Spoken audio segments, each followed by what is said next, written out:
Most coaches I speak to say the same thing when I ask them about speed. My athletes need to run faster. And they're not wrong, but here's the problem with that. If running faster is your target, you've got nothing to coach. You can't fix fast. You can't program fast. You can't develop fast systematically across a squad of 20 athletes with different bodies, different positions, and different movement histories. So let me give you a different lens, and this is the one that changes everything. Speed is simply producing force quickly in the right direction. To show you what I mean, look at these two athletes. This one here, the legs are churning, high cadence, looks busy, but watch every ground contact.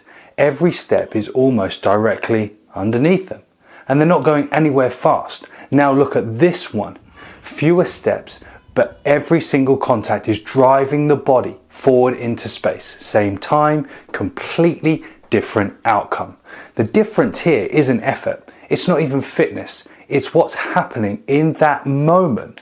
The foot hits the ground. How much force, how quickly, and in what direction. Push hard into the ground, do it fast, and do not hang around down there and create big leg exchanges. That drives you forward. That is acceleration.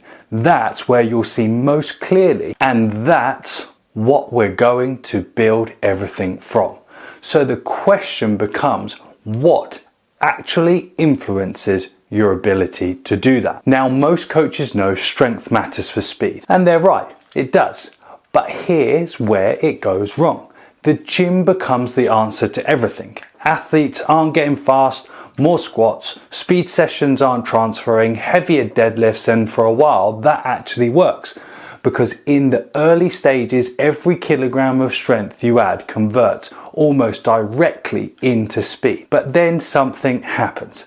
Check this out. Over time, and as that athlete progresses, we draw this curve with me. Earlier on, the progress is really steep, and as strength goes up relative to body weight, speed goes up with it. But at a certain point, that curve starts to flatten. And as we know, that roughly happens at about 1.5 times body weight for a squat. This is such an important metric to understand, because the athlete can still get stronger in the gym and still hit personal best, but out on the field, the needle isn't moving. That is known as the law of diminishing returns. So as we get through here, we've used all of our easy gains, and then what's going to happen, we actually need to put more effort in to decrease. So going from 1.5 to 2 times body weight. That is a no-go area because it's just a waste of time. And almost every coach hits it without realizing that that is happening. The problem isn't the gym work. The problem is that they never stopped to ask whether athletes actually need more strength in the first place. So here's what I need you to do instead. Before you prescribe a single gym session, assess your athlete's basic relative strength scores. Are they actually weak? Or are they already strong enough in the gym? So then it just becomes maintenance. Because once you know where they sit on that curve, everything changes. The weak ones, so as we're down here, so when we're kind of in this bracket, you can see that scope, these guys are more the weaker ones. We break these areas down. We've got maybe 3 areas. The weaker guys here, they're going to do a lot more general strength exercise because we're going to see an increase in speed. That is really important. So the gym becomes a priority, and then strong athletes need their time. So if we look in here, they need their time redistributed. If we've got the pie chart where that is going to be the gym work, then the majority is going to be your speed work, and then you've got supplementary power work in that direction as well. So what we're able to do is establish that they need less iron and more track and more sprint quality work. So we're just redistributing the training. We're not changing what they're doing. We're just reallocating it. The gym always supports speed. It was never supposed to replace it. Now, strength is only one piece of this, and the next one surprises most coaches because they're making it far more complicated than it needs to be. So if strength is one lever, technique is the next. And this is where I see coaches do the most damage without realizing it. They watch an athlete sprint and then they see 10 things wrong, and then they try to fix all 10 at once. Too much forward lean, arms crossing in the midline, heel striking, head position, and before long the athlete is deep in their own head and that they can't actually naturally run anymore. That's called cognitive overload. They then become slower, they become more robotic, they're more confused than when they even started. So here's the thing. Humans were born to run. Movement is hardwired into us. The problem is never that athletes can't sprint. It's that coaches overcomplicate the feedback until athletes stop trusting their own bodies. So let me show you what technical coaching actually needs to look like for most team sport athletes. Look at this progression of a shin angle through acceleration. At the start here, and this is a team sport acceleration, they're not down in blocks, they're in an upright standing acceleration position. So here we've got a forward lean. The shin is driving hard into the ground at a low angle. So the athlete is it pushes that way, it's going to get returned and go forward. As the athlete accelerates here at that angle, as you can see, it gradually just starts to come up into that vertical line. That's what we're looking for from a technical marker. And it's as simple as that. We're going from an angular direction pushing us in the way that we want to go to an upright position, and there we go from an acceleration to more of a maximum velocity position. So that's the technique that most of your athletes just need to understand. The detail required to improve a team sport athlete isn't found in the biomechanics textbook. It's found in selecting the right exercises and using simple, clear coaching frameworks that give athletes one thing to feel at one time. Coach less, cue better, let the right exercises do the heavy lifting. Now, technique shapes how force gets applied, but there's another quality underneath speed that most coaches are already training without knowing it. Here's one that catches almost every coach off guard.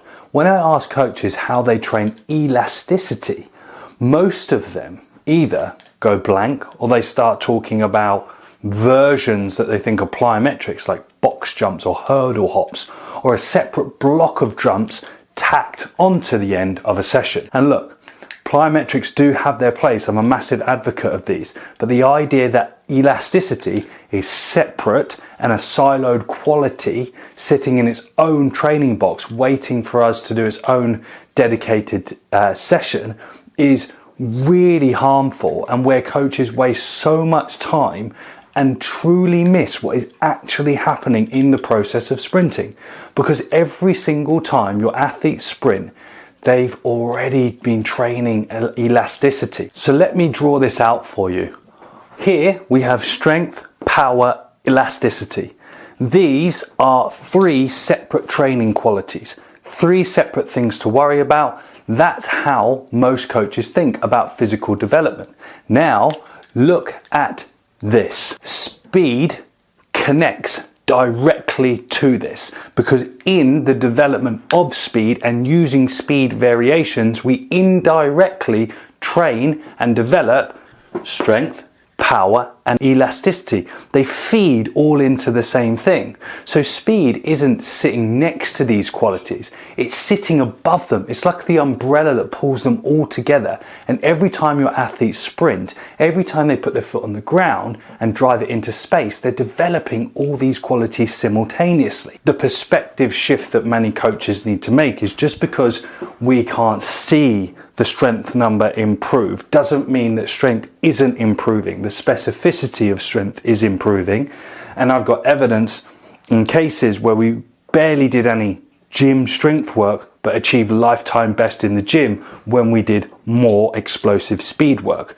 So stop thinking about elasticity as something you need to find extra time for. Start thinking about speed work as the training stimulus that develops it along with everything else underneath this umbrella.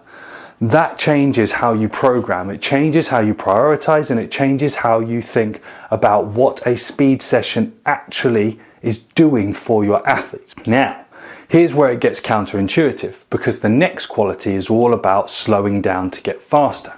So if elasticity is already being trained every time your athletes sprint, you'd think the answer is simple. Just sprint more, sprint harder, go maximum every session, and that's exactly what most coaches do. Every speed session is flat out, every rep is chased, every athlete is being pushed to their absolute limit, because that is what speed training looks like, right? Well, here's the problem with that. Maximum effort creates maximum tension, and maximum tension is the enemy of coordination. Think about what happens to an athlete when they're under threat, when they're being chased, when the pressure is on, when everything is maximal. Their body tightens, their movement becomes rigid, their nervous system is in survival mode and not learning mode. And you cannot build new movement patterns in survival mode. You can only repeat the ones that are already there. So let me show you how elite coaches actually think about sprint intensity. So there are 3 bands, and this is taken from foundational research on maximum force and strength production within powerlifting. What we have here on this right hand side is our absolute max. And this is the hardest, most involuntary thing that we can do. And this is what's called our competition max here, the next, which is going to be below that, okay? That is what you would typically see in the period of competition. And lastly, what we actually have, which is not our most demanding and most high output, which we would see in competition, is what's known as our training max. And then what we have here, adjacent to that, is our speed, what we'll call a speed deficit. Okay, so the absolute max is if everything's right and we can do it and it's a one-off. We're looking to use our training max to peak towards our competition max, which would be on our competition days or our weekend when we're our most freshness. But we can't, with our speed deficit, we have to establish a new maximum to be able to repeatedly develop and load speed, which makes this deliberate, controlled and specific. This is where coordination is actually built. You're still running fast, but you're not running so fast that your body's threat mechanism takes over. And most coaches only ever work in these top bands. They try to push everything as fast as possible to develop what we've been told as the neural patterns. But what happens? We don't groove and develop the neural patterns when we're under threat. The mechanics don't become smooth, the mechanics are less efficient, and the sprint quality actually is declining. We need to do the opposite to optimize these 3 bands, because in order to do so and develop speed, we need to let the brain and body recognize the incremental increases of speed. So that is why you need to stop defaulting to maximum speed every session. Use variations of speed deliberately across these 3 bands, and you'll develop coordination that maximum effort sprint work alone will never, ever give you. The final piece is one that almost no coach measures correctly, and it's costing their athletes real developmental time every single week. But for now, we've covered force production, strength, technique, elasticity, coordination. And now the one thing that ties all of that together is exposure. How much actual speed work are your athletes getting? And I bet for most coaches watching this, the honest answer is less than you think. Most coaches calculate sprint volume in the same way. And we found this, and I found this a lot when I was looking in the sports science department in professional rugby. We would look at total distance covered in a whole session. And for example, within our speed zone, let's say there was a 2,000 meters covered in a 30-minute rugby session, and then 800 meters of that were in what's known as typically a sprint zone. Okay, and then you think, right, brilliant, they've gone and done 800 meters of sprint work, job done. But here's the problem with that. Not all of those meters are equal. Your warm-up strides or your build-ups or your easy accelerations getting into the session, they're all getting counted towards this. And that's like counting your warm-up sets towards your working volume. Nobody does that. Look at this in a sprint, in a run-up. Okay, so that's the ground, we call that 50 meters, and you've got your speed, you're gradually going to increase your speed over there, where actually this is the meaningful distance when we're up to 80 or 90% of our speed. These 1, 2, 3, 4 steps are the most important, where these don't actually attribute to the volume. And that is why we need to understand exposure. So here's a number that stops most coaches in their tracks. A typical max speed session might cover 200 meters of what looks like sprint work. But when you strip out everything that isn't genuine maximum intensity, like we just talked about here, you're left with only about 20 actual quality steps, and that's 20 steps of real speed work in the entire session, and I call that step load. And when coaches start seeing it in that way, two things happen. First, they realize their athletes are getting far less real sprint exposure than they thought, and second, they stop panicking about volume and start getting precise about the quality. The metric that actually matters is step load, the actual quality steps your athletes take at genuine sprint intensities. Measure that deliberately every session and build your exposure from there. So let's bring all of this together, because everything we've covered today connects back to the one definition we started with. Speed isn't about running fast. It never was. Speed is producing force quickly in the right direction, and everything we've talked about, strength, technique, elasticity, coordination, exposure, all 5 of them are just different ways of developing your ability to do exactly that. And here's what I want you to take away from this. You don't need to be doing more. You don't need to be doing bigger sessions, more drills, more gym work. What you need is a clearer picture of what speed actually is and what piece of those 5 levers is actually limiting your athletes right now. That's where this series goes next. Knowing what speed is gets you started, but knowing why some athletes are faster than others and what you can actually do about it is where the real coaching begins. So in the next video, I'm going to look exactly at that. Why are some athletes faster than others, and how much of it can you actually change? Because the answer might surprise you. See you on the next video.